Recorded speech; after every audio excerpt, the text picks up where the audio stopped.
Hey guys, tonight we travel back in time to the smudgy, cobbled streets of 18th century Paris, where the air smells faintly of horse dung, burning tallow, and, believe it or not, flowery wigs. You squint upward at the rows of narrow buildings, each leaning just slightly as if tired of standing, and there above the crowd, towering, powdered wigs bobbing through the smoke like oddly frosted cupcakes.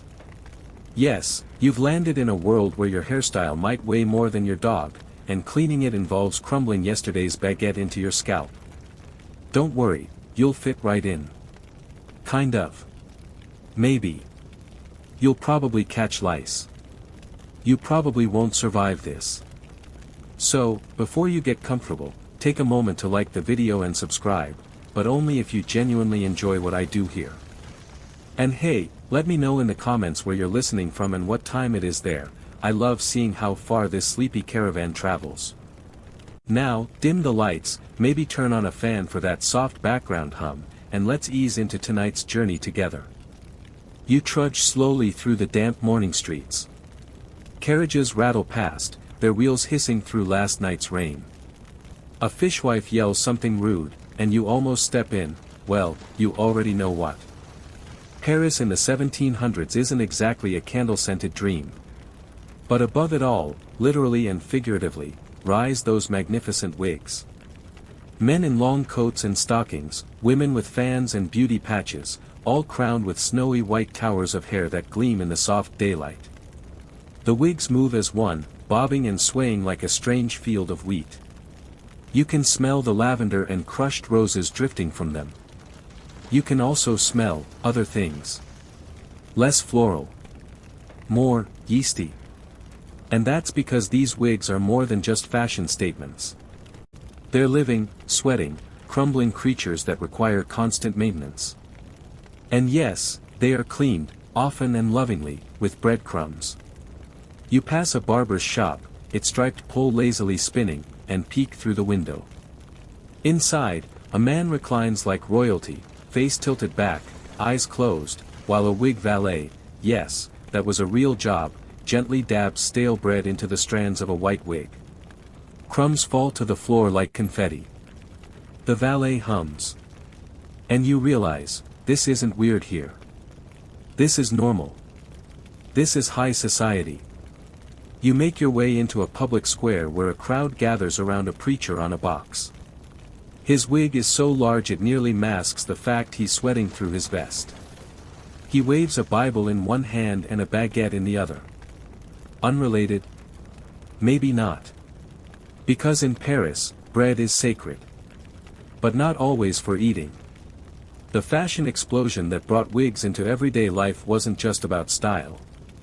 It was about status, about hygiene, ironically, and about imitating the court of Louis XIV, the original Sun King, who went bald in his 20s and decided that fake hair was just easier. Once Louis started wearing wigs, everyone else had to follow. Naturally.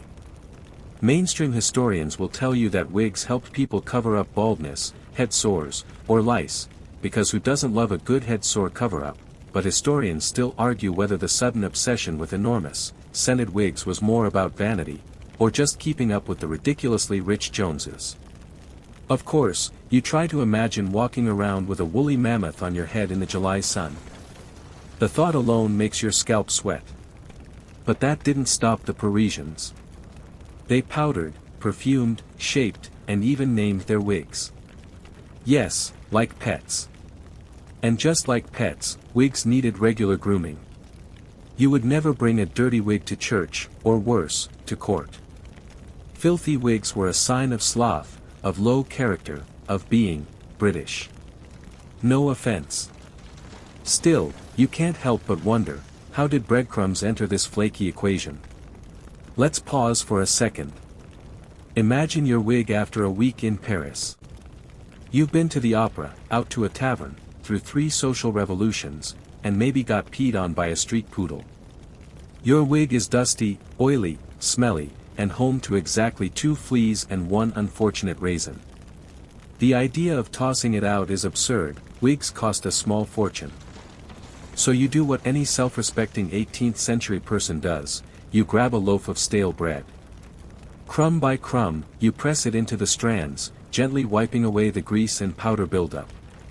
The bread acts like an early dry shampoo. It soaks up the oils, traps the dirt, and leaves behind a faint, comforting whiff of wheat. It's satisfyingly analog. Weirdly, it works. And now that you're noticing it, you see wig valets everywhere. Little carts with brushes, combs, tongs, and loaves of stale bread, all ready to be called into action. Cleaning your wig in public isn't shameful, it's expected. A man could be judged more for not scrubbing his hairpiece than for letting his debt spiral out of control. The deeper you go, the more the wig world unfolds. It's like a secret society, except everyone's in it. People even have designated wig days, when they gather in parlors to gossip while getting their wigs repowdered and recrumbed. Think of it like a modern-day nail salon, but with more gluten. And that scent in the air. That cozy, flowery smell. It's not a bakery. It's someone's head. You reach the edge of the city where the wealthy build their townhouses. Here, wigs grow even more elaborate. You spot one woman whose wig is so tall it has its own small weather vane. Another walks by with a tiny model of a ship rising from her curls. You swear a bird just flew out of someone's pompadour. Probably not a hallucination. Through it all, the crumbs continue to fall, unseen, unnoticed, and absolutely essential. And you're starting to feel the gentle tug of sleep. The rhythm of hoofbeats on cobblestones, the soft rustle of powdered curls, and the occasional plop of a fallen crust lulling you further into this odd, peaceful world. You brush a bit of invisible flour from your shoulder, perhaps out of sympathy for the many wigs shedding their breadcrumbs overhead, and follow a cluster of elegantly dressed Parisians as they glide along the Rue Saint-Honoré. Their wigs bounce with powdered confidence, each one as unique and self-important as the nose beneath it. Why, you wonder, would an entire city decide that real hair just wasn't good enough? Well, in the 18th century, real hair was sort of gross. It got greasy fast, was hard to style, and worst of all, it told people you weren't trying hard enough. Wigs, on the other hand, were stylish, artificial symbols of class, like wearing a luxury handbag on your head, but with the added bonus of being incredibly flammable. The real tipping point came earlier, during the late 1600s, when King Louis XIV began losing his hair. Publicly. Tragically. He didn't just go bald, he went bald in front of a nation obsessed with appearances. Naturally, he responded in the most French way possible, by commissioning an army of wigmakers to design the most extravagant hairpieces royal money could buy. Voila, problem solved. The king had hair again. But more importantly, he had bigger hair than anyone else. And the court followed suit. Then the aristocrats. Then the judges, the lawyers, the merchants, even the clergy, until suddenly, showing your real hair in Paris was considered almost scandalous, like showing your ankles but somehow worse. But you're not just seeing imitation here. You're seeing escalation. Each wig you pass seems determined to outdo the last. Some are curled meticulously like racks of cinnamon rolls. Others are powdered to ghostly perfection. You spot a man whose wig curls down past his shoulders in silvery ringlets, a style known as the full-bottomed wig, which sounds like something that should come with a warning label. Still, it was all the rage at one point. And these weren't just high society flourishes. Wigs became essential for entire professions. Lawyers wore them in court. Soldiers had wig protocols. Even children in noble families were sometimes given tiny practice wigs, presumably so they could grow into their future discomfort. One mainstream fact often overlooked. Judges in France didn't just wear wigs, they had special legal wig codes, depending on their rank and office. A short bobbed wig could mean you're merely administrative. A towering powdered one. Now you're someone who could sentence a man for stealing bread, possibly the same bread used to clean your own wig. Still, historians debate just how much the average Parisian bought into the wig craze. Some argue that the common folk never had the means or interest to imitate the aristocracy's hair obsession. Others believe that even street performers and bakers cobbled together makeshift wigs from wool, horsehair, or discarded curls just to look the part. The truth is likely tangled somewhere in between. Of course, the wigs weren't actually worn over bald heads, not always. In many cases, people kept their natural hair underneath, often shaved short or tied up, then covered with a tight-fitting cap called a calotte. This cap helped keep the wig in place and also soaked up some of the sweat and oils. Think of it like wig underwear. Chic. As you walk, you can't help noticing that some of the finest wigs are accompanied by small clouds of powder, as though they've been freshly dusted or perhaps recently sneezed on by a bakery. The powder itself, you realize, is a carefully crafted mix of starch and scent, often violet or lavender, and sometimes tinged with colored tints for flair. But beneath all this perfection, lies the paranoia. You overhear a gentleman whispering to his valet about a rival's wig that reeked of old wine and mouse droppings. You spot a woman gently brushing her curls with what looks suspiciously like a pastry brush. Wig upkeep is a social survival skill. One bad smell, one errant curl, and you're out of the salon circuit faster than you can say, sabotage with cheese. You finally wander into a quieter street, where an old woman in a high, slightly askew wig is feeding pigeons. She mutters to herself in a sing-song rhythm as she scatters breadcrumbs, not just onto the cobblestones, but, you suspect, into her own curls. A young boy watches her, curious. He points at the wig and asks if it's true that nobles sleep sitting up so their wigs won't flatten. She chuckles. Only the foolish ones, she says, patting her flour-dusted head. The smart ones take it off and use it as a pillow. You make a mental note, historical truth and humor, all in one sentence. As the sun dips low, the powdered world takes on a dusky glow. Wigs catch the fading light, their starch sparkling like sugar.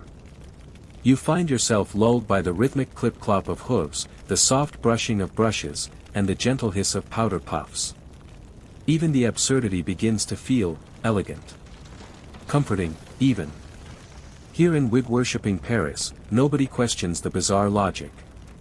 Hair isn't about hygiene, it's about hierarchy. It's about illusion.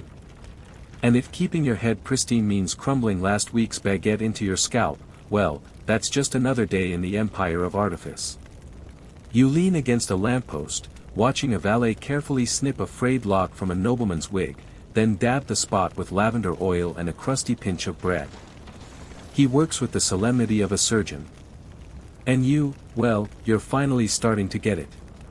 Powder, poise, and pastries, everything you need to fit in. You wake slowly to the rustle of skirts and the faint crinkle of starched lace brushing past. Somewhere close, a man clears his throat in a pompous tone, and the sweet, stale scent of bread wafts over you once more. You haven't time-traveled, exactly, you've just settled in. The longer you remain in 18th century Paris, the more natural the wig-wearing, bread-dabbing madness seems. You're now standing just outside a perruquier's shop, yes, that's the fancy French word for a wig-maker. The painted sign swings gently overhead, a carved ivory curl displayed like a trophy. Through the glass, a candlelit interior reveals walls stacked high with wig heads. Some are wild with feathers. Others are demure and curled like soft-serve ice cream. You half expect one of them to wink at you. Inside, a powdered gentleman with spectacles balances a pair of tongs, carefully steaming a wig into shape over a small copper kettle.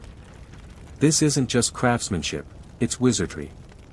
You step inside, and immediately, the air thickens with lavender, starch, beeswax, and that underlying trace of toast. In the world of perruquiers, a good wig isn't just assembled, it's sculpted. Each strand is stitched onto a foundation of netting or horsehair. Real human hair, often collected from the rural poor, makes up the best wigs. But cheaper ones use goat, yak, or even, brace yourself, dead people's hair. Historians still argue whether that's urban myth or grim reality. Either way, you now involuntarily scratch your scalp.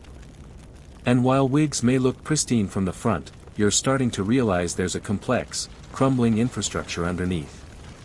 Bread comes into play more than once. Ah, the perruquier says, noticing your curiosity, you've never cleaned a wig, have you? Before you can answer, he pulls out a cloth pouch and empties it into a shallow bowl. Inside, tiny cubes of rock-hard bread. Like croutons, but less appetizing. He demonstrates. With a practiced hand, he presses a cube into the wig's crown, twisting it gently. The crumb absorbs oil and powder residue like a dry sponge. After a few swipes, he shakes the wig, and a soft cloud puffs out. The hair underneath looks better. Not perfect. But fluffed, somehow. You ask why bread and not, say, water. He chuckles, because water ruins everything. He leans in close, whispering, damp wigs smell like despair. Noted. The technique is simple but effective. Stale bread has the perfect texture, firm enough to scrape away grime, but soft enough not to damage the delicate wig fibers. Some wig valets even toast the bread first, to dry it further. Then they slice it into tiny cubes or grater-like curls, ready for battle. And so the process becomes a ritual. First, the wig is dusted with a soft brush to remove surface debris. Then the breadcrumbs are pressed along the scalp line, temples, and crown, anywhere sweat might gather. Finally, a puff of starch-based powder is added to revive the color and scent. It's a bit like dry cleaning, but edible. In theory. As you observe, a courier bursts through the door holding a parcel, wrapped, ironically, in an old bread wrapper. Urgent delivery for Madame Duchamp, he says. The perruquier eyes it. Her wig's overdue for a re-crumbing, he mutters. 3 weeks. Tragic. You follow the courier out as he rushes toward a nearby townhouse, where the Duchamp household awaits. When the door opens, you're nearly blinded by sunlight reflecting off multiple wigs. A small gathering is already in session, a poof party, as it were. You slip inside unnoticed, ears perked, trying to follow the dizzying chatter. The room is filled with women in towering hairpieces. One has tiny porcelain roses woven into her wig. Another has a miniature birdcage, with a sleeping finch inside. You suspect a third is wearing a replica of the Bastille, though it might just be aggressively lumpy. Here, wigs are social currency. And how they're maintained. Even more important. You watch as a maid brings in a tray, no, not of pastries, but of assorted cleaning tools, wide-toothed combs, stiff brushes, sprigs of rosemary, and of course, a delicate linen sack filled with bread cubes. The women gossip while their maids gently lift and pat their wigs, crumbing away last night's opera smoke and powdered residue. It's oddly intimate, like being groomed by a gentle raccoon with a carb fixation. One woman leans over and whispers, they say the Duchess of Artois once used sponge cake to clean her wig. Absurd. Dessert is not for cleaning. Savages. You nod solemnly, as if this is the gravest scandal you've ever heard. A young noblewoman across the room sighs dramatically. I just wish they'd invent a self-cleaning wig, she says. Like a hedgehog. They clean themselves, don't they? This leads to a heated, if sleepy, discussion about hedgehogs and hygiene. Historians still argue whether Parisian noblewomen actually believed hedgehogs were self-cleaning, or whether it was just a joke that spun out of control. Regardless, someone once tried hiding one in a wig for luck. It didn't end well. As the evening stretches on, the atmosphere turns dreamy. Candlelight flickers across the room, catching in powdered curls. Crumbs dot the floor like a trail of fairy dust. A valet quietly hums as he brushes the shoulder of his mistress's gown, then gently dabs her hairline with a final crust. You close your eyes for just a moment, listening to the rhythm of crumbling bread, the whisper of starched linen, the polite giggle of someone whose wig may or may not be on backward. The absurdity of it all doesn't jolt you, it soothes you. In this world, where wigs are thrones and bread is salvation, you find an odd comfort. A strange rhythm.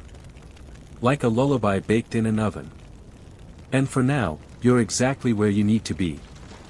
The next morning, or perhaps it's just a new moment in this dreamy Parisian loop, you find yourself drifting along a narrow alley flanked by two pastry shops, their windows glistening with sugar-dusted delights. But you're not here for croissants. You're following a plume of powder. A trail of breadcrumbs. The unmistakable scent of lavender and something yeasty. It leads you to the rear entrance of a large townhome. The kitchen door is propped open with a heavy iron ladle, and from within emerges a flurry of movement. Maids, cooks, valets, and footmen cross paths in a silent ballet of domestic urgency. You step aside just as a girl rushes past holding a tray covered in small, crusty cubes. Not food, tools. You're about to discover the unsung heroes of wig maintenance, the servants. While nobles pranced and posed, it was the household staff who bore the burden of wig hygiene. You duck into the scullery, where two maids are hunched over a battered worktable. One is slicing yesterday's stale baguette into thin strips, muttering under her breath. The other is pressing the pieces between folded cloth, absorbing excess oil like she's blotting the face of an aristocrat. Don't use today's bread, the older maid warns you with a side glance. It's too soft. Makes a mess. Yesterday's is best. Day before yesterday? Even better. You lean in, watching as she deftly rubs a thick chunk along the base of a wig perched on a wicker head. She works in smooth, practiced circles, there's almost a reverence to it. Don't pull too hard, she adds. You'll snap the stitching. Then you can explain to Madame why her curls are missing. This is where the real magic happens, away from ballrooms and salons.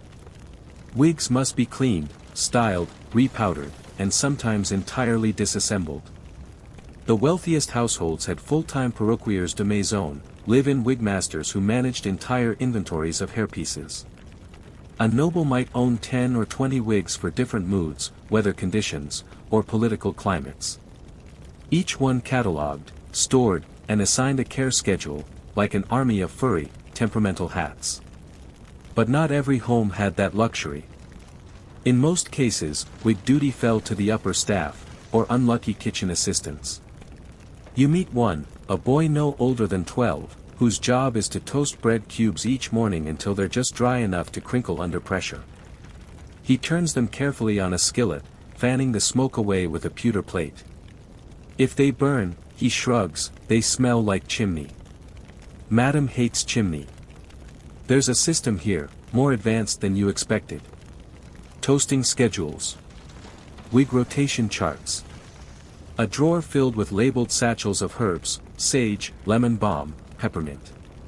The stale bread is sometimes rubbed with these before cleaning, both for scent and symbolism. Rosemary, for example, was thought to promote memory and purification. So naturally, it's applied to the temple area of wigs, as if by rubbing it there, your master might recall their cousin's name faster. One maid shares a secret: some servants saved their own crumbs to trade for favors. A good crust, she whispers, can get you out of laundry duty. But even here, in the heart of practicality, absurdity persists. You're shown a crumb comb, a rare but real invention, essentially a wooden brush embedded with stale crumbs instead of bristles. It didn't work well. Left more bread than it removed. Historians still argue whether it was ever truly used, or just a novelty gift exchanged at court for a laugh. Regardless, one hangs above the table like a trophy. Of course, there are disasters. You overhear one cook recalling a morning when a valet used garlic bread by mistake. The scent clung to Madame's curls for days, causing nausea, gossip, and eventually, a ruined dinner party. That valet was demoted to chamber pot duty.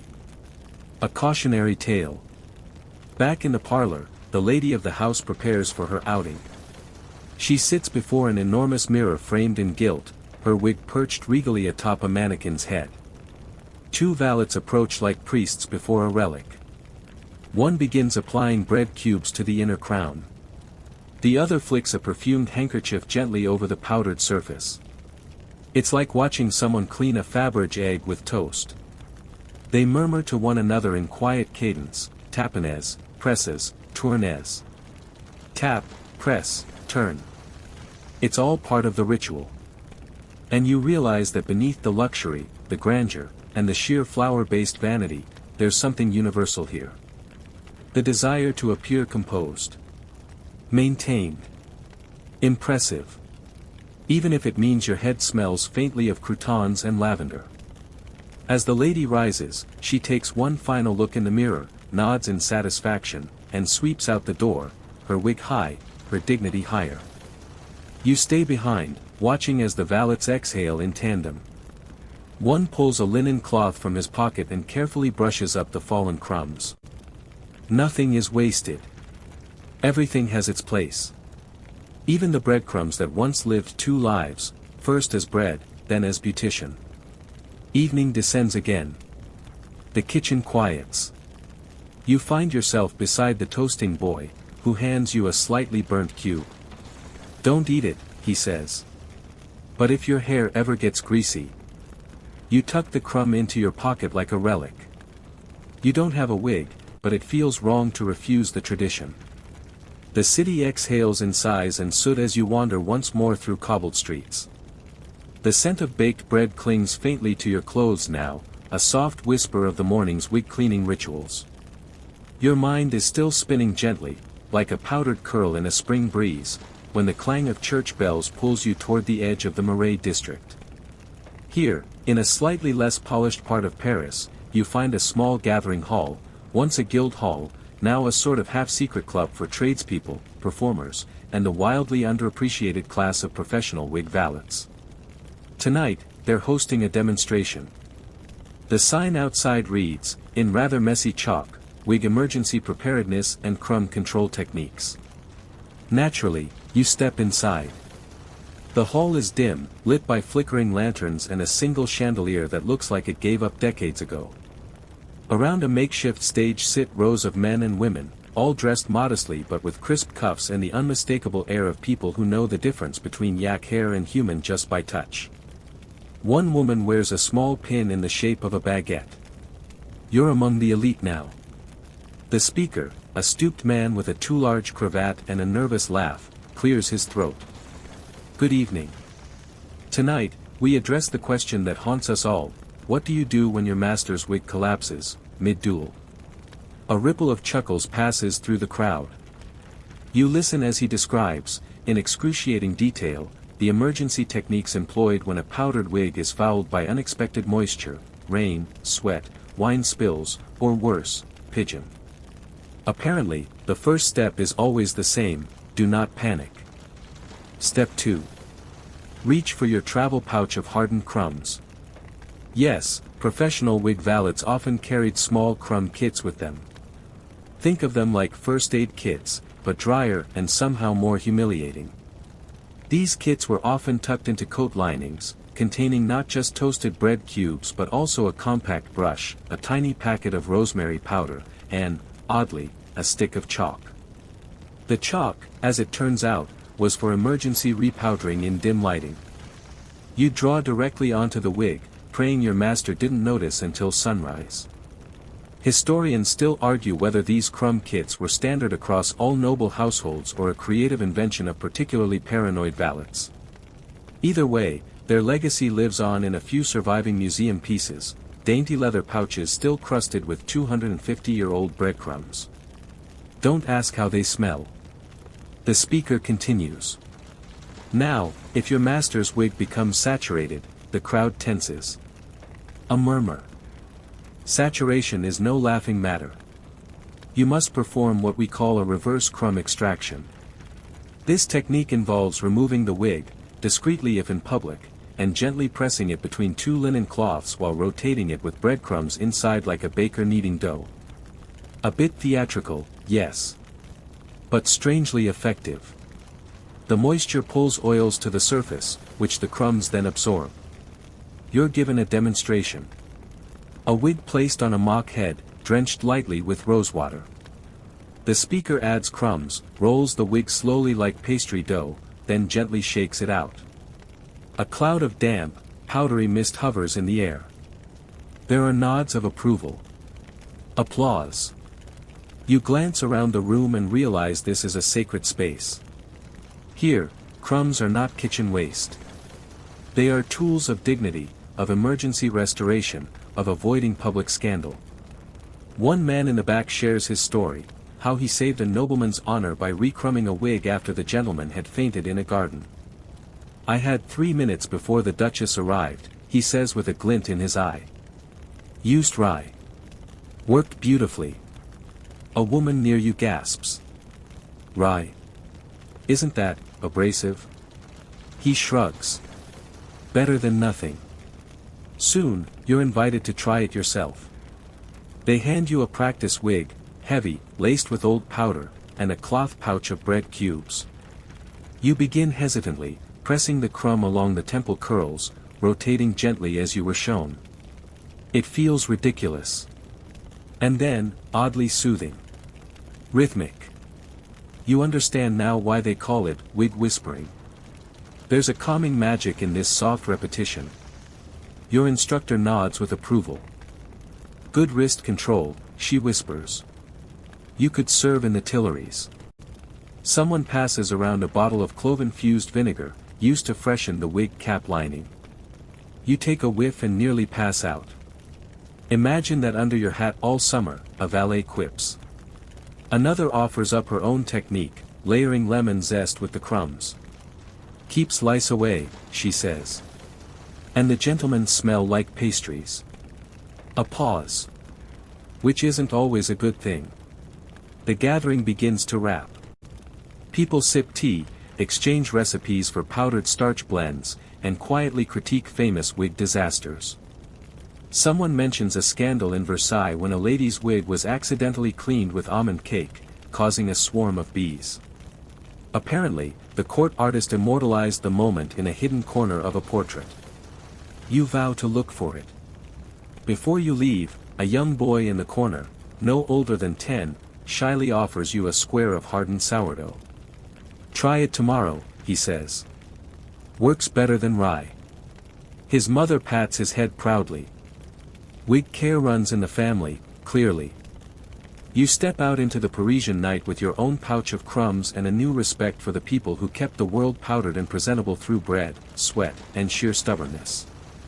The sky is starless, and the moon hangs like a faint ghost above the rooftops. You walk slower now, the scent of starch lingering in your hair. Maybe it's flour. Maybe it's magic. Either way, you're starting to feel crumbed to perfection. You wake, or at least, drift upward through the honeyed fog of half-sleep, to the sound of horse hooves clicking faintly over cobblestones. You're standing in the shadow of an imposing building, tall windows, lace curtains, and a polished brass plaque by the door that reads, in gold-tipped lettering, Académie de Perruques et de Modes Domestiques. Yes. You found it. The Parisian Wig Academy. Inside, it's quieter than expected. Not solemn, but reverent, like a library of fabric and hair. The walls are lined with head-shaped mannequins sporting every imaginable configuration of curls, rolls, and feathery flares. A docent, tall, lean, in a dust-colored frock coat, welcomes you with a slight bow. You've come for the master class, oui. You nod. Because of course you have. He leads you down a hallway filled with historical plaques and wig prototypes. Some look like elegant nests of pearls and silk ribbon. Others resemble precarious topiary gardens. One particularly enormous specimen has a tiny, carved ship lodged in its crown. You half expect it to start sailing across the room. Your guide stops at a portrait, an oil painting of a stern-looking man wielding a brush and a loaf of bread. Monsieur Delacroix, the docent says, pioneer of the miette sèche technique. That is, dry crumb detailing. He's considered by some to be the father of wig cleaning science. Others say he was a fraud with a bread obsession. Historians still argue whether Delacroix actually invented the technique, or merely refined what every servant had been doing for years. You're ushered into a classroom where apprentices sit at long tables, each with a wig, a bowl of crumbs, and a sort of wig-shaped anatomy diagram. Today's lesson, how to clean without disturbing the curl. This is, apparently, the greatest fear of wig custodians. Displace a curl, and your master might lose his composure, and your employment. The trick is to isolate and cradle each ringlet as you work. There's an entire crumb tucking maneuver called the soft spiral pocket. You gently place a crumb behind the curl, press it forward, then extract with tweezers. It's like removing a stain from a snowflake. The instructor demonstrates using what looks like an actual baguette, sliced into clean, geometric blocks. He doesn't speak much, just gestures with authority and the occasional nod of dramatic approval. You realize quickly, this is part cleaning, part performance art. Like hair care ballet. Around you, the students mimic him, each with their own rhythm. One girl hums softly as she works. Another boy whispers the names of French philosophers with each stroke. Voltaire. Rousseau. Diderot. It's unclear if this helps the technique or just keeps him awake. There's a low hiss from the corner. Someone has pressed too hard, and a curl has snapped free. Gasps ripple through the room. The instructor steps in quickly, removes the fallen curl, and holds it aloft like a severed limb. Il est mort, he whispers. He drops it into a velvet-lined box marked, for repairs. Brutal, yet poetic. To lift the tension, the docent leads you to a corner exhibit, Innovations and Failures in Crumb-Based Hygiene. A favorite. You're shown a short-lived wig-drying bonnet that allowed for bread to be baked inside the cap during wear. For warmth, the plaque insists. For disaster, someone behind you mutters. One woman attempted to powder her wig with crushed toast in a silk satchel. The satchel burst mid-performance at the opera. Toast dust everywhere. Someone fainted. The Duke reportedly laughed for 20 minutes. But for every failure, there are real innovations. A mid-century manual details the process of infusing bread with herbal oils before drying, so the crumb cleaning also applied a subtle, soothing scent. Chamomile for calm. Bergamot for mental clarity, though it mostly just made people smell like soap. You linger by a model labeled the crumb wheel, a turntable that rotated a wig while bread cubes were applied via dangling cloth pouches. It resembles a tiny torture device, but the docent assures you it was very modern in its time. One rotation equals 30 seconds of labor saved. You're skeptical. It looks like something you'd use to churn butter. Or build resentment. At the back of the room, there's a scent gallery, samples of the most common aromas used in wig care, set into tiny brass snuff boxes. You open one and inhale. Lavender. Another, clove. Then, oddly, onion. The docent grimaces. Ah. Experimental phase. Quickly abandoned. You're struck by the dedication behind it all. The process is absurd, yes, but it's rooted in patience, rhythm, and oddly enough, respect. Wigs were more than accessories, they were public personas, literal crowns of artifice. And bread, once a symbol of survival, was reimagined as an instrument of grace. You're handed a certificate of attendance as you exit the class. It's printed on thick vellum and stamped with a powdered crest. Beneath your name, or whatever you mumbled half asleep, it reads, Certified Observateur en Techniques de Miette. Not legally binding, but emotionally validating. You step back into the Paris evening with a full heart and a mind somehow soothed by curl diagrams and tiny crumb pouches. Down the street, a carriage passes, its occupant dabbing their powdered forehead with a lace cloth. You wonder who cleaned their wig. What crumbs they used. Whether chamomile or clove. And if, just maybe, someone like you once stood behind them, whispering Voltaire, with every stroke. The wind swirls lightly across the Seine as you wander deeper into the folds of 18th century Paris. The moon is a shy sliver overhead, barely peeking out from behind a curtain of fog. Somewhere, a violin sings in the distance, soft, uncertain, and you follow it. Not with urgency, but with that dreamlike certainty that wherever you're going must be exactly where you're supposed to be. Soon, you find yourself in the courtyard of an aging townhouse, its windows dimly aglow. A wooden sign hangs askew above the door, Chez Toussaint, artisan de parfums et de perruques. Beneath the words, someone has carved a tiny loaf of bread and a sniffing nose. Curious. You knock. The door creaks open, and a warm wave of rosemary, vinegar, and toast hits your face like a buttery ghost. Inside, it's a marvel of cramped elegance, shelves loaded with apothecary jars, curls of horsehair coiled like sleepy snakes, and strings of dried herbs dangling from the ceiling. A stout man with enormous sideburns turns from his workbench. Ah! You must be here for the aromatics lesson. You are now. His name is Toussaint, and he is what you might call a wig whisperer's whisperer. A perfumer turned wig consultant, his specialty lies not in structure or curl, but in scent. What is a clean wig, he begins, if it still smells like goat? Valid point. He explains that while crumbs were effective at lifting oils and dust, they often left behind, shall we say, a yeasty echo. To counter this, wig specialists developed post-cleaning treatments, sometimes dabbing the wigs with perfume-spritz cloths, or burning herb bundles beneath the wig until the smoke wafted upward.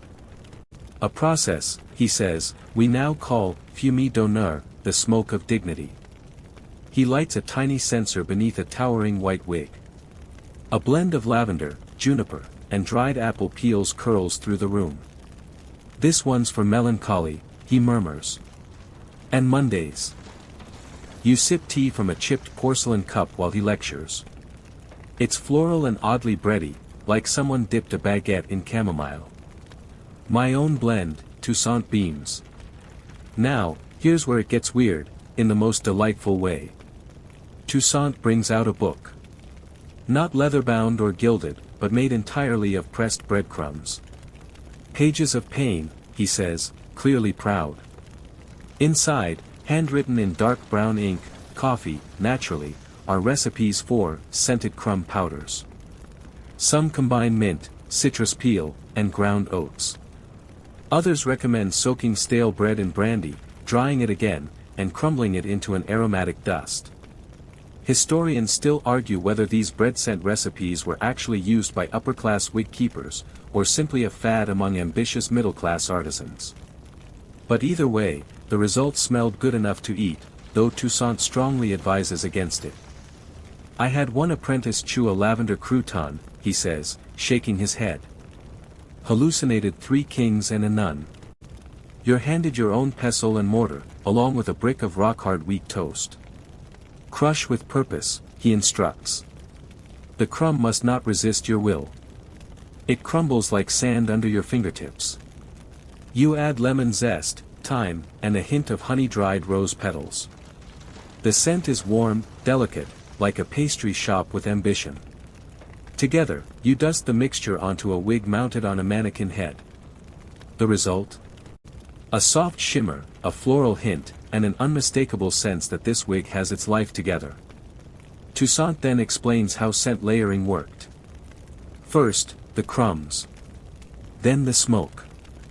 Then, finally, the secret ingredient, airing. That's right. You'd hang the wig in a shaded courtyard, ideally near flowering vines or herb planters, and let nature do its part.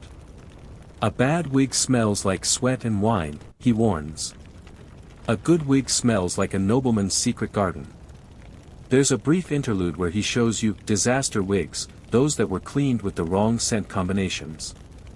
One, he claims, was accidentally treated with a mixture of molasses and clove. Smelled like a haunted gingerbread house. Another, soaked in vinegar and mint, was so pungent it attracted cats.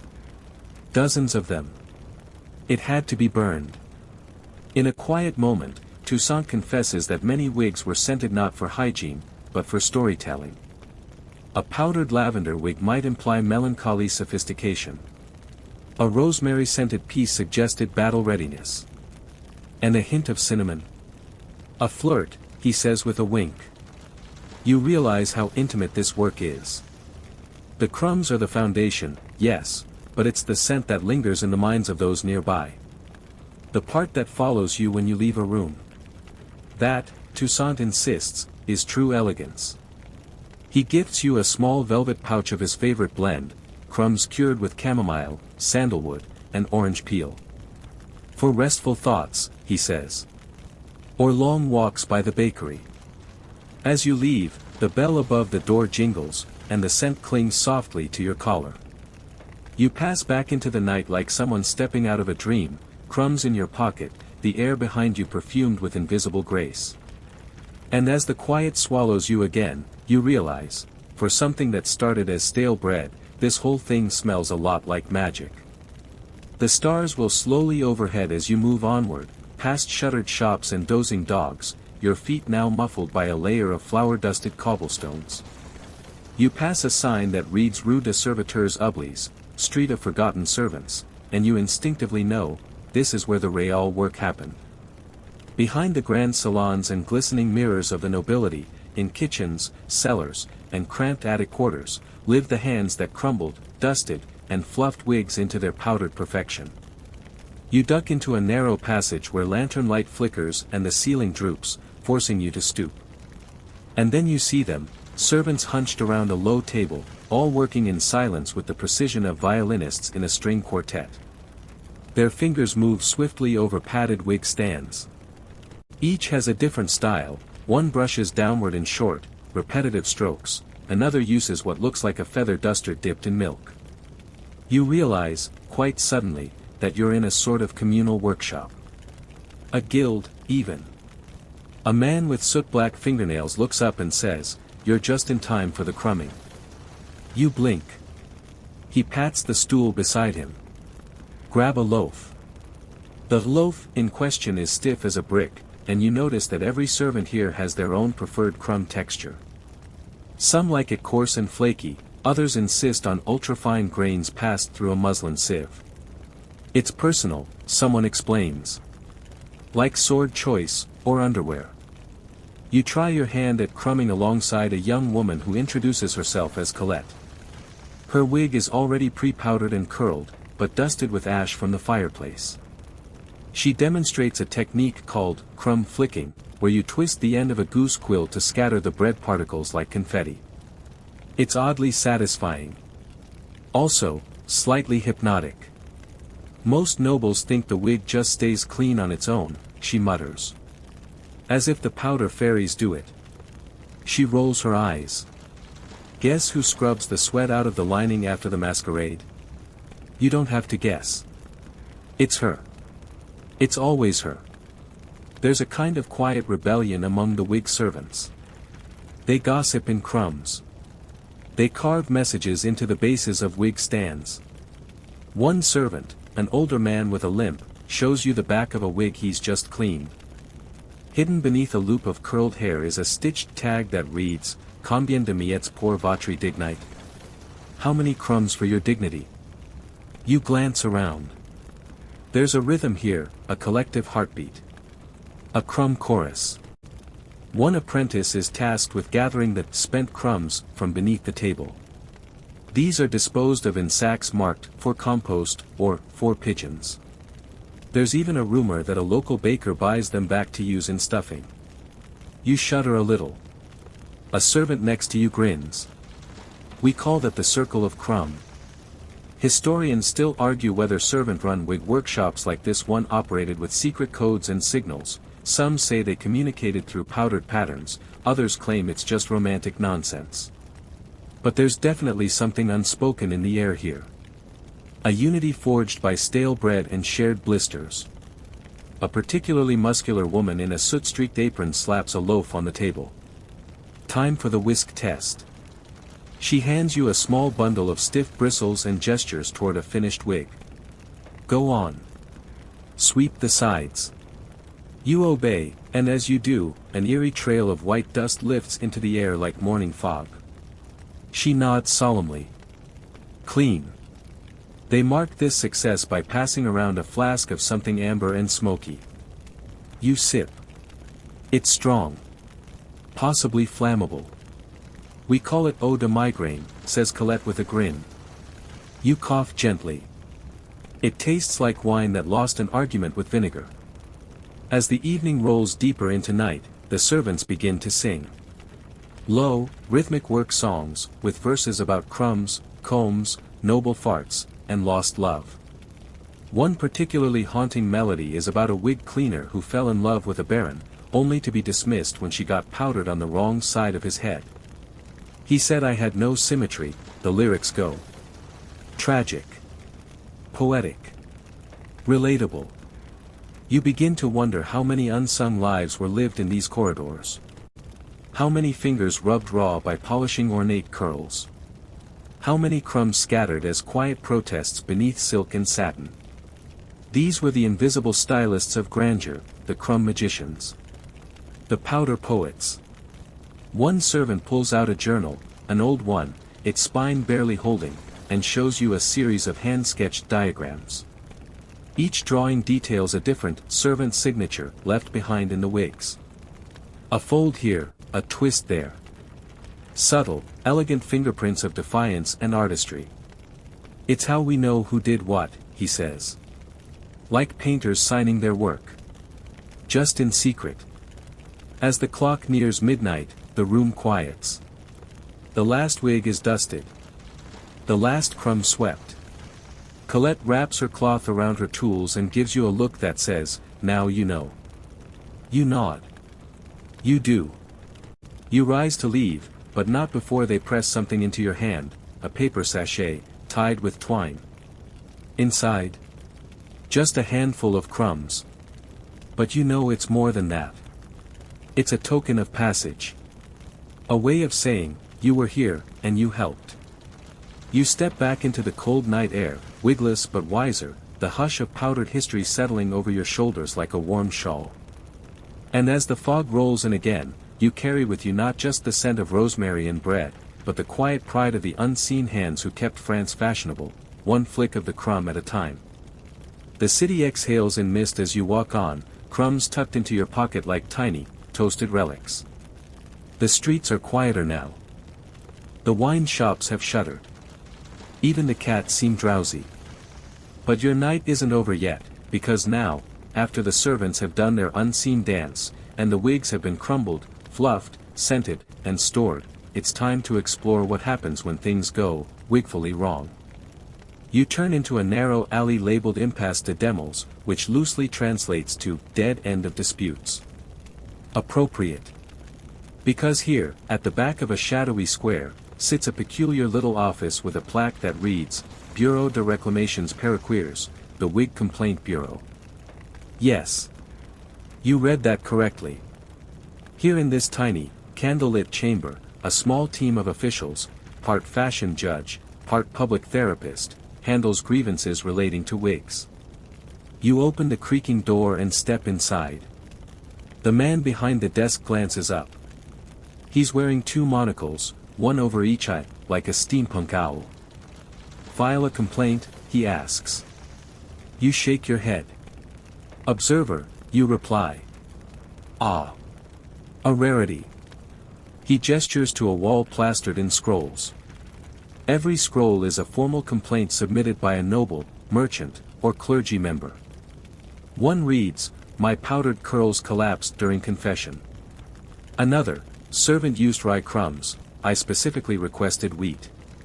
And another, with more urgency, wig ignited during soiree. Host blames my candle. I blame the almond oil. Some complaints are valid. Others are positively unhinged. One scroll, aggressively underlined, claims the complainant developed romantic feelings for their own wig due to the alluring bread and lavender scent. Unethical, they wrote. Distracting during court appearances. The bureau clerk explains how this department came to be. In the late 1700s, as wigs grew taller, bolder, and occasionally flammable, complaints skyrocketed. Entire pamphlets circulated detailing dangerous wig malfunctions.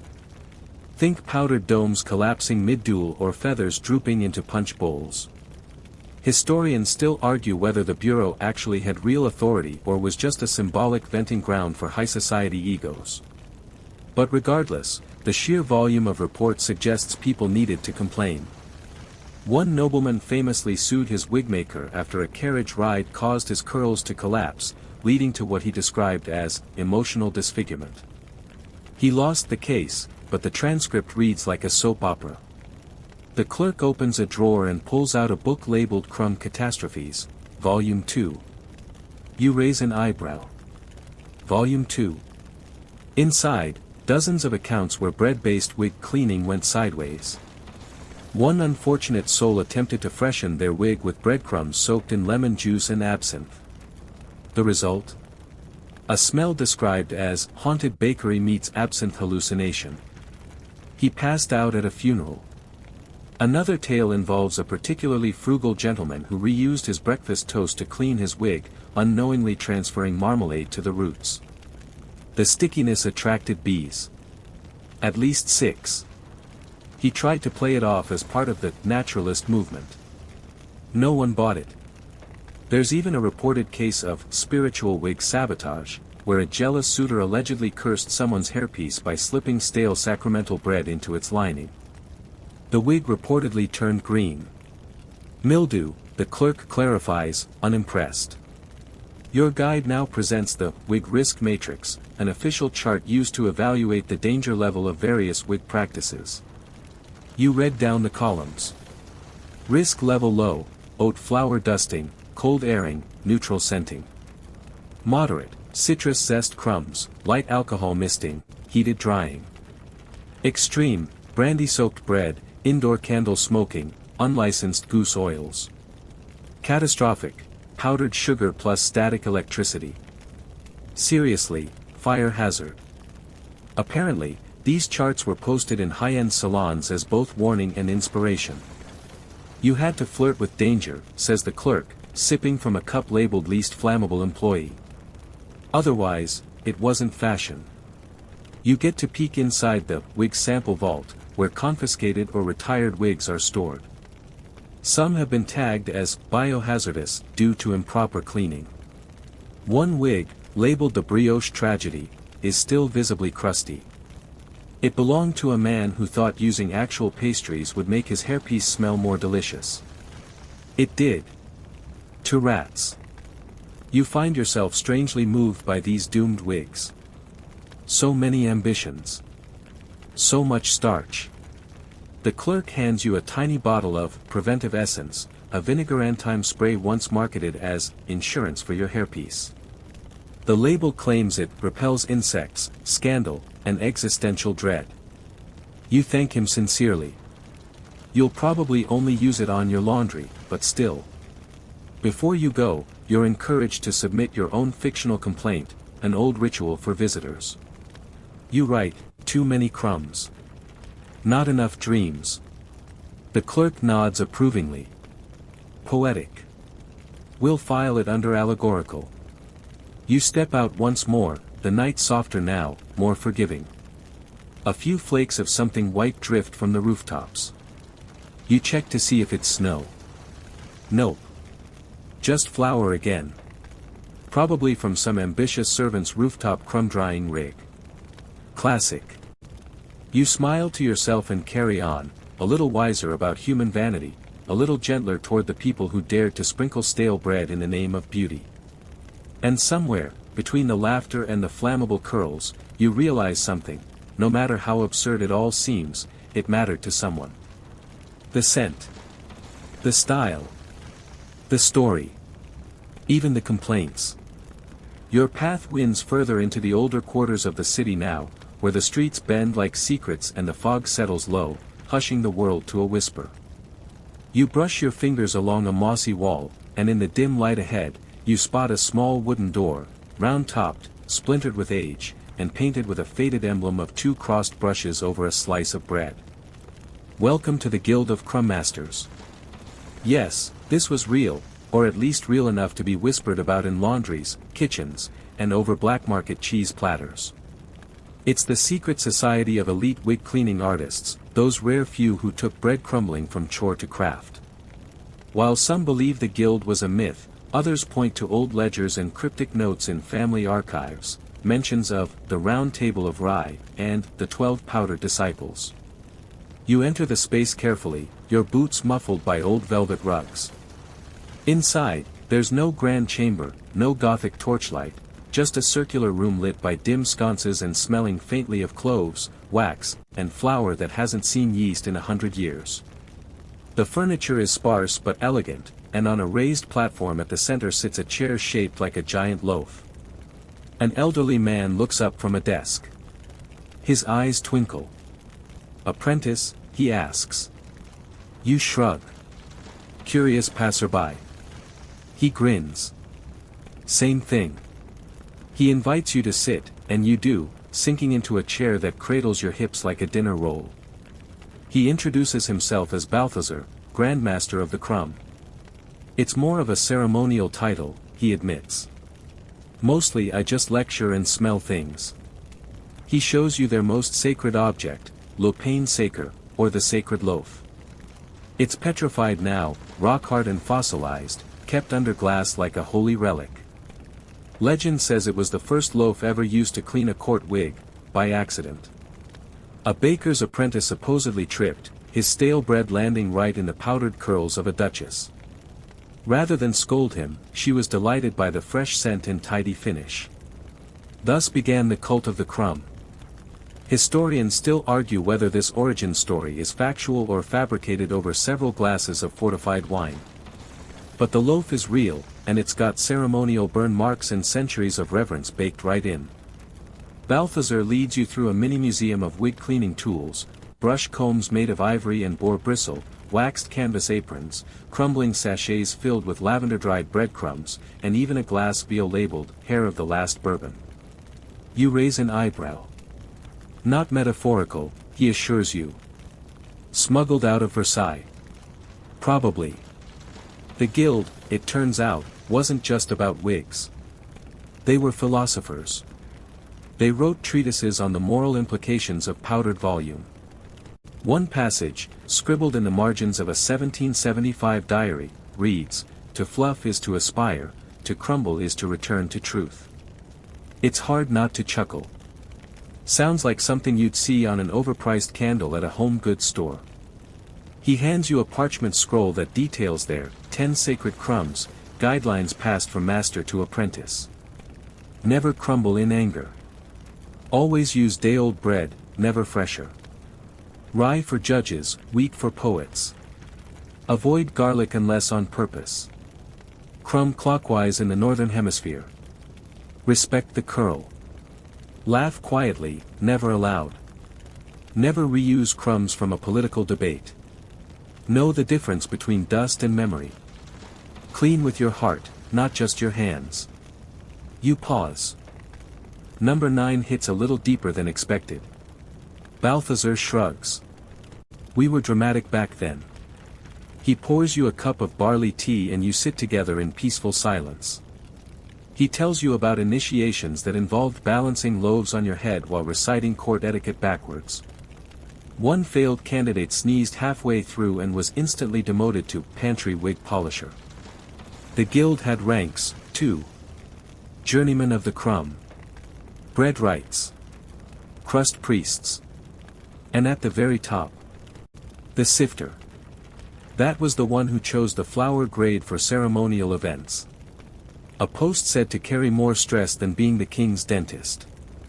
One woman, Therese Lafine, became legendary in the late 1760s for inventing a technique known as reverse crumbling, where you first dust with bread, then blow with perfumed air through a hollow cane. It was said to produce such an ethereal fluff that birds mistook the wigs for cloud nests. Therese vanished mysteriously in 1773.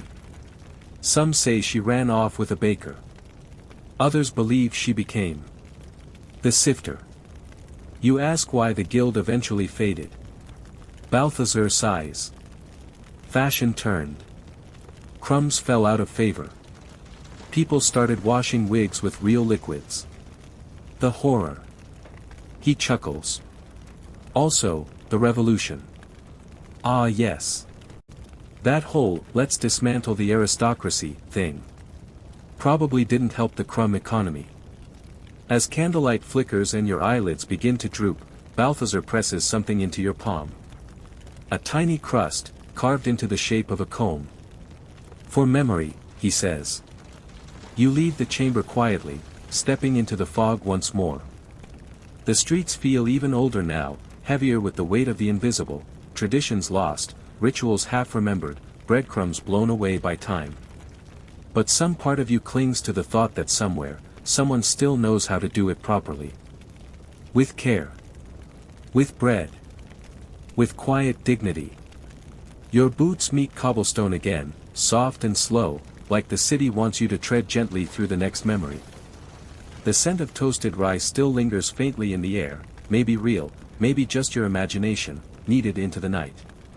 You pass under a stone archway etched with the words Maison de la Mode memorable. You blink. You've stumbled into the archives of high fashion, not the ones filled with gowns and jewels, but the little-known vault of wig trends that defined entire decades.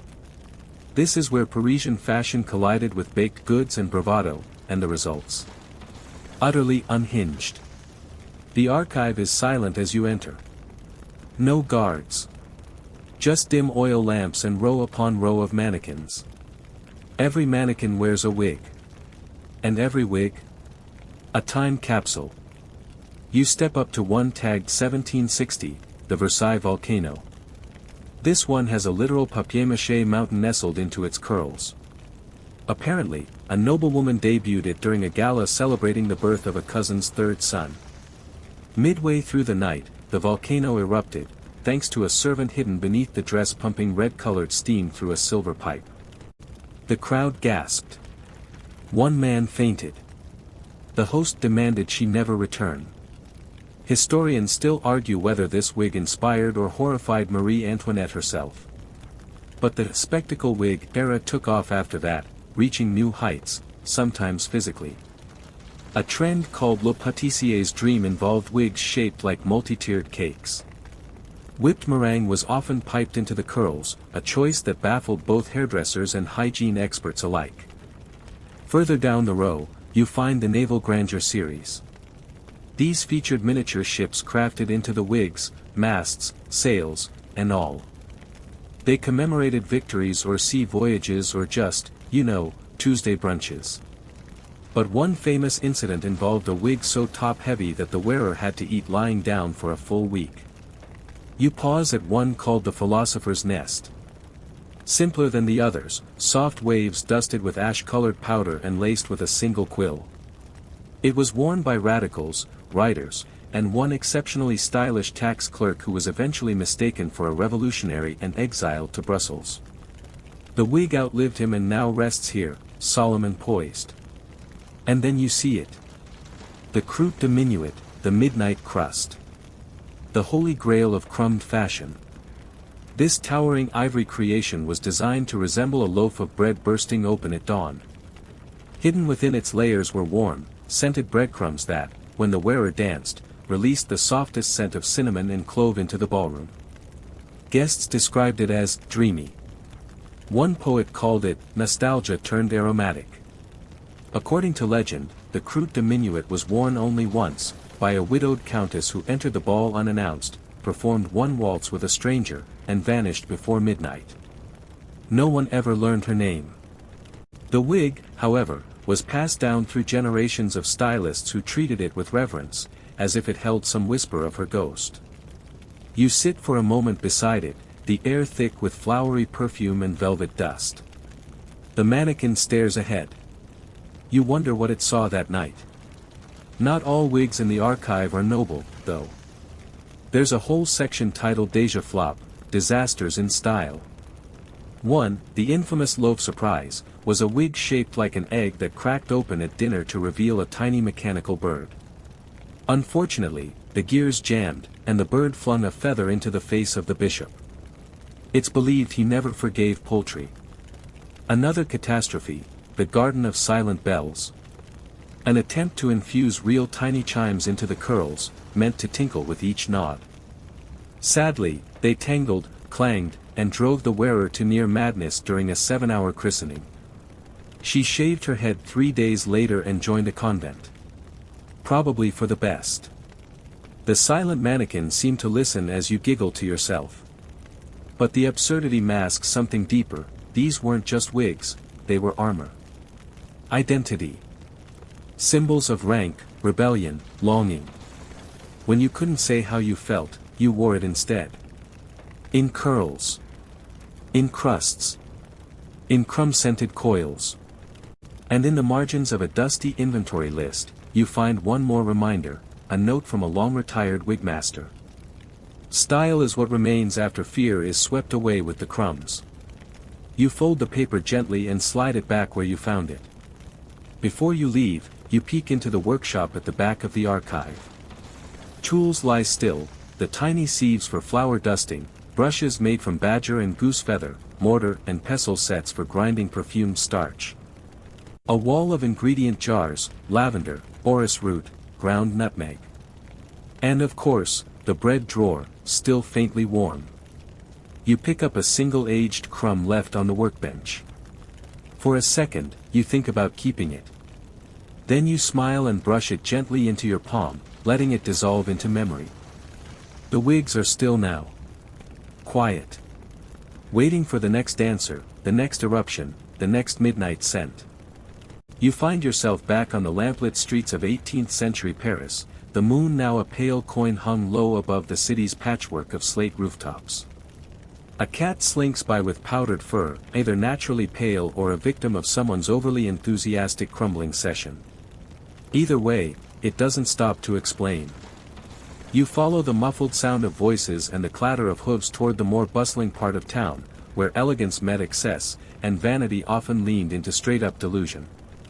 You're not headed for a salon this time, or a bakery, or even a guild, but a courtroom. Yes. We're talking wig laws. Because in Paris, when things became fashionable enough, someone always tried to regulate them.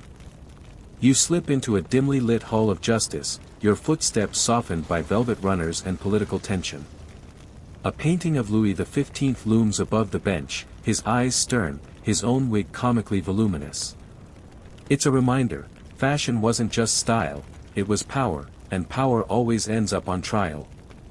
During the height of the powdered wig era, the French government actually passed various ordinances attempting to control the size, materials, and, yes, even the cleaning methods of wigs. Why? Because people were using bread. And it was causing a stink. Literally. Some clergy members complained that the scent of flavored breadcrumbs drifting through churches distracted worshippers and muddled incense. Others, mostly those not wealthy enough to afford the freshest crumbs, argued that stale loaves introduced health risks. One panicked pamphlet even accused breadcrumb wig cleaning of inviting rodents of Satan into holy spaces. Historians still argue whether any of these complaints had scientific merit or were just elite squabbling dressed in velvet robes. But the courts did take them seriously. In 1769, a judge named Henri d'Argenson presided over Le Cas du Crouton, or the case of the crouton. You'd think it was a tavern brawl. It wasn't.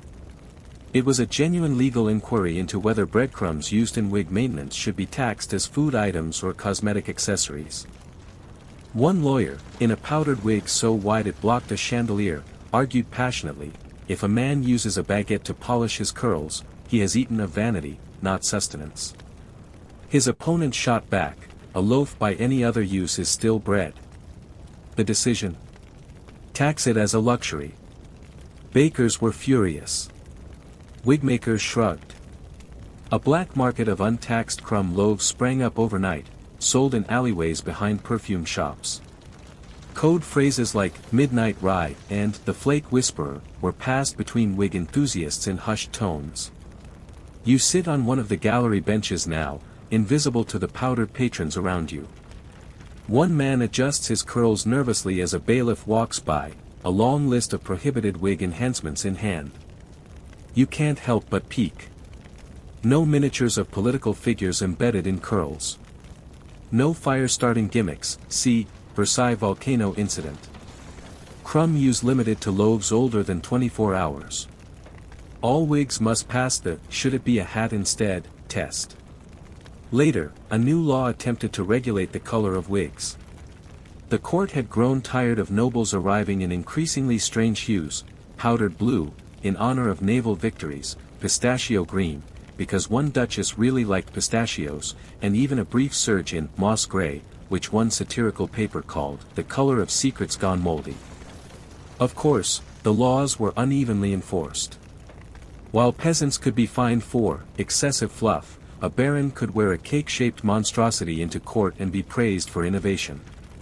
The inconsistency bred resentment. Satirists had a field day. One popular theater show, L'Oeil du Loaf, featured a judge in a crumbling wig sneezing his verdicts through breadcrumbs. And yet, beneath the laughter, there was something deeply symbolic happening. Regulating wigs was about more than flower and fluff. It was about social control, status envy, the line between indulgence and identity. Who had the right to be grand? Who had the right to smell faintly of cardamom? Not everyone submitted quietly. A few brave souls resisted. One pamphleteer, known only as Le Boulanger Noir, started publishing anonymous tracts mocking the crumb laws. He wore a wig made entirely of crust, dusted it proudly, and declared, "May your laws flake like my fringe." He disappeared in 1771. Rumors say he fled to Spain, or opened a wig-themed bakery, or both. Outside the courtroom now, you find a faded poster nailed to a wall. It reads, "Wigs without chains. Crumbs are culture, not contraband. Wear bread proudly. Saturday, midnight. The riverbank. Come powdered." You imagine them gathered there, poets, tailors, actors, rebels, all brushing one another's wigs in the moonlight, surrounded by loaves and laughter. Crumbs falling like stardust onto cobblestones. Silly. Maybe. But you can't help but admire it. Before you move on, you glance back at the court one last time. Inside, they're arguing now about whether goosefeather wig picks count as weapons. You shake your head. Some things never change. But out here, the bread is free. And the style is yours to keep. You walk now into the stillness that only comes when a city exhales, late enough for the cabarets to be sweeping up glitter, early enough that the bakers are yawning over their starter doughs. The Seine glimmers with a soft, sleepy hush. You lean over a wrought iron railing, and your breath makes little ghosts in the cold. A gentle breeze nudges you forward, into a side street. The sign above the narrow building you approach reads Le Musée de Petites Choses Perdues, the Museum of Little Lost Things. You don't remember planning to come here, but something about it feels inevitable. Inside, everything is quiet. Glass cases. Dusty velvet. Gentle light. And wigs. Not the flamboyant, towering masterpieces you've seen. These are smaller. Humble. Forgotten. Every one of them holds a story that never made it into the powdered history books, but tonight, you get to listen. First, there's a child's wig. Blonde curls, barely powdered. Worn by the son of a minor noble who desperately wanted to fit in at a royal birthday. The wig was too big, it kept sliding sideways during the minuet. He laughed through the entire dance. His parents were mortified. He kept the wig anyway, wore it to bed that night. When he died of fever a few years later, they found breadcrumbs sewn into the lining. His favorite snack. A few steps down, a wig wrapped in gauze, La Disparu. The vanishing one. It belonged to a seamstress who stitched for ladies far above her station. She saved for months to buy her own wig, crafted it from discarded trimmings, cleaned it with a crust of barley loaf. When she wore it to church, the upper class snickered. She wore it again anyway. Then again. And again. And then, gone. Quit her job, left Paris. Some say she started a wig shop in Marseille. Others say she walked into the sea. The wig is all that's left. Historians still argue whether this trend, poor Parisians crafting and cleaning their own wigs from crumbs, was born of defiance or simply necessity.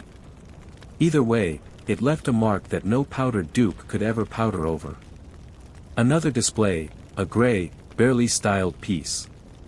No flower, no scent, no flair. Just functional. The plaque reads, Wig of Henri B., Town Scribe.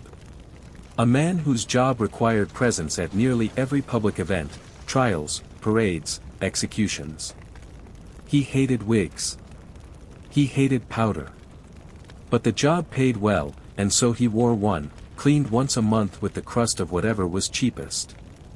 He kept a diary. In one entry, he wrote, My head itches with the pride of others. You linger at a pedestal in the center of the room. Upon it rests the Purdue panache, a wig once mistaken for a feather duster, forgotten on a carriage roof, recovered weeks later from a forest floor. Someone still powdered it before placing it here. Maybe as a joke. Maybe as an act of quiet reverence.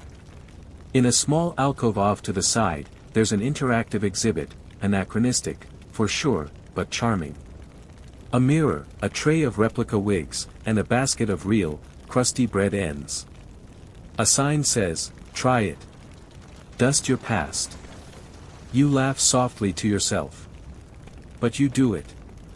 You pick up a heavy, itchy wig. You take a small, stiff crust, probably days old, and gently sweep the fibers. It's oddly satisfying. The mirror fogs slightly as you move, like you're cleaning not just the wig, but the story behind it. As you work, the scent of rye lingers faintly. And for a moment, you're there again, Paris, 1765. You're no one special. Or maybe you are. Maybe you're a clerk. A baker. A rebel. Or just a dreamer with a dusty curl on your brow and yesterday's bread in your hand. There's something achingly human about it all. Cleaning wigs with breadcrumbs. It's absurd, yes. But also oddly beautiful. A way to reuse. To refresh. To carry a little scent of comfort with you. To tidy up the face you show the world, even if the world rarely sees you clearly. You return the wig. Brush the last crumbs into the tray. The mirror clears. You catch your own reflection now, slightly ridiculous, slightly regal. Just like them. In a corner case, barely lit, is a parchment with a faded poem. Powder and loaf, crust and grace. I brushed the mask I wore each place. Though time may flake, and style may shed. There's warmth in crumbs upon the head. It's unsigned. But someone cared enough to keep it. Frame it. Place it here, in this sleepy sanctuary of quiet things. You step back into the street. The sky has begun to pale at the edges now. Bread carts rumble into life. Street sweepers begin their dance. But there's one last stop you must make before the sun crests the rooftops and the magic of wig nights dissolves into workday bustle. You follow a fading trail of flour dust. One last story waits. You follow the breadcrumb trail, yes, an actual one, though whether it's flour or just the fantasy of a drowsy mind doesn't really matter at this point. The quiet of the city is giving way to stirrings. Wooden shutters creak open. Somewhere, a rooster crows late, as if it, too, stayed up powdering a wig and lost track of time. You're nearing the outskirts of Paris now, where buildings thin and wild ivy tugs at the edges of stone walls. The cobblestones here are uneven, as if the city itself is unsure whether it belongs in this century or the last. Then, there it is. A small, squat cottage with smoke curling lazily from the chimney. A sign hangs askew over the door, carved with the most peculiar name, La Crêperie Coiffure. A creperie, and a wig salon. Yes. Of course. Why not? You push open the wooden door, and a little bell jingles overhead. Inside, the space is warm and golden with morning light. Shelves lined with both hair products and preserves. Curling irons next to copper pans. A menu on the wall offers both hairstyles and breakfast. Croissant curls. Brioche buns. The beignet blowout. Behind the counter stands an elderly woman, her silver hair swirled like a cinnamon roll, eyes twinkling behind flour-dusted spectacles. She greets you with a smile that says, "You've finally made it." You don't question how she knows you. "Sit," she says, gesturing to a stool with a mirror in front. "You've been walking through history all night, haven't you? Time for a little tidy up." You sit. She produces a brush, not of boar bristle or ivory, but the hardened crust of an old sourdough heel. "Old family trick," she says, brushing it gently along your scalp, over your imagined curls. "Better than any pomade. And the scent, comforting, no? And it is. It smells like home. Or the memory of one." As she works, she hums softly, a lullaby, perhaps. Or maybe it's an old Parisian bread tune, passed down from wig cleaner to wig cleaner. Each sweep of the bread feels like a benediction. Not just cleaning, but remembering. Honoring the absurd and the earnest, the glamorous and the gritty. "People forget," she says, "that vanity can be sacred. That a well-kept wig is an act of hope. Of pretending things are under control, even when rats are climbing into the flour sacks and taxes are due and the king's powdered head is wobbling on his own metaphorical guillotine." You blink at that. She smiles. Too soon. Maybe. But she's right. Historians still argue whether this entire era was a collapse in slow motion or a fever dream of excess. A souffle rising before the fall.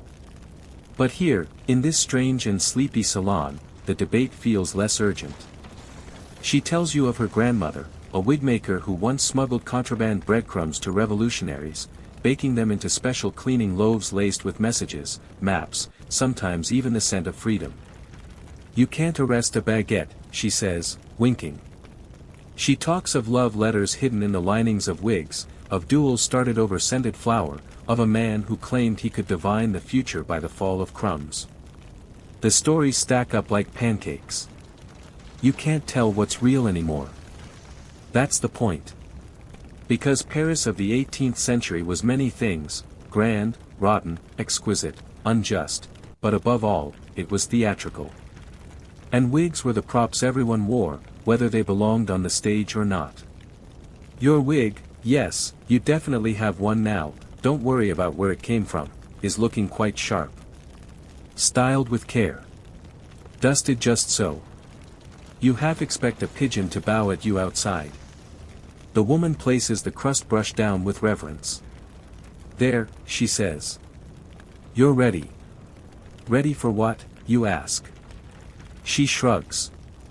Whatever ridiculous moment comes next. You glance out the window. Paris is awake now. Market stalls are opening. A boy pedals by with a basket of day-old rolls, wig dusters, no doubt. Somewhere a bell rings that's not imaginary. But here, it's still quiet. You thank the woman. She hands you a parting gift, a small sachet of breadcrumbs, tied with a lavender ribbon. "For emergencies," she whispers. You nod solemnly. Tuck it into your coat. As you step out, the air has shifted. The breeze feels lighter. Your head doesn't itch. You walk a little taller now, maybe from pride, maybe from the secret knowledge that you've seen a side of history too silly for textbooks, too soft for lectures. You've walked the crumb-lined path of powdered vanities, crusty rebellions, and legal absurdities. You've brushed wigs in alleyways and courthouses. You've laughed at the arrogance of elite follicles. And you've stood in a museum of forgotten dreams and thought, yes. That makes sense. There's only one place left to go. Back into the city. Toward the river. Toward that final story resting beneath the morning sky. The Seine is quiet again, but no longer asleep, just calm, like a cat who has decided not to claw you for now. You follow the gentle curve of the embankment, your steps slower, softer, as if trying not to wake the city too suddenly. The breadcrumb sachet rests in your coat pocket, gently crinkling every few steps, a strange, comforting talisman from your journey. You find the spot you didn't know you were looking for. An unmarked bench beneath a willow tree, where the branches kiss the surface of the water with slow, sleepy grace. On the bench sits a man. He wears a wig. It's not flamboyant, not powdered. Just quietly dignified. The curls sit heavy, as if they've been through a century or two of disappointments and are too tired to be lofty anymore. He nods as you approach, but doesn't speak. You sit beside him. The silence is companionable. Two wigged travelers at the end of a very silly, very sincere journey. Eventually, he speaks, his voice soft, with the weariness of someone who's been watching history loop like a broken carousel. Funny thing, Wigs, he says. All that flour, all that bread, just to look less human. You glance at him. He chuckles. We wore animal hair, glued to our heads, so we could seem better than we were. And then we used food to clean it. Food that others starved for. You nod. You've heard the stories. Of riots over grain. Of noblemen dabbing brioche crusts on their temples while the poor scraped barrels for moldy dough. Historians still argue whether wigs hastened the revolution or merely gilded its path. Whether they were the powdery symptom or the ridiculous cause. He pulls something from his coat pocket, a tiny brush, worn down to the nub. My mother cleaned hers with this, he says. Didn't have breadcrumbs. Just string and salt. She said it worked just fine. The river glints. You ask him what happened to her. She survived, he says. Outlived all of them. Powdered her hair with chalk after the wigs fell out of fashion. Laughed at the new nobles with their bare heads and shiny shoes. He pauses. History's funny. We act like we're too good for old things. But everything comes back. Fashion, bread, even wigs. You ever seen a reality show contestant with a hairpiece? Same thing. Just louder. You smile. It's true. We still wear masks. Just with better adhesives. The wind shifts, carrying a faint scent of yeast. Maybe from the bakery across the bridge. Maybe from your imagination. Either way, it feels right. The man stands. His back creaks like an old wardrobe. He pats your shoulder. Time for sleep, he says. You've walked the crumbs, learned the itch, powdered your soul. Now, let the city carry you back. He walks away. You don't ask where he's going. Instead, you lie back on the bench. Let your eyes soften. Let your thoughts wander. And slowly, gently, we drift. You're still here. And that's enough.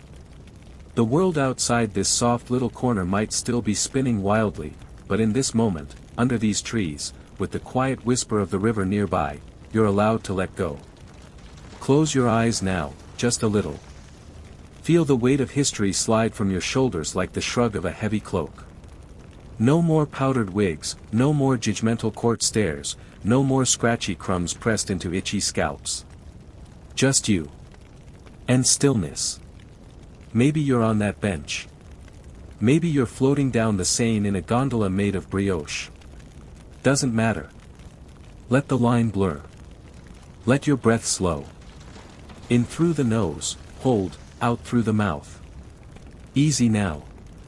The sky above is soft, the kind of gray that doesn't ask questions.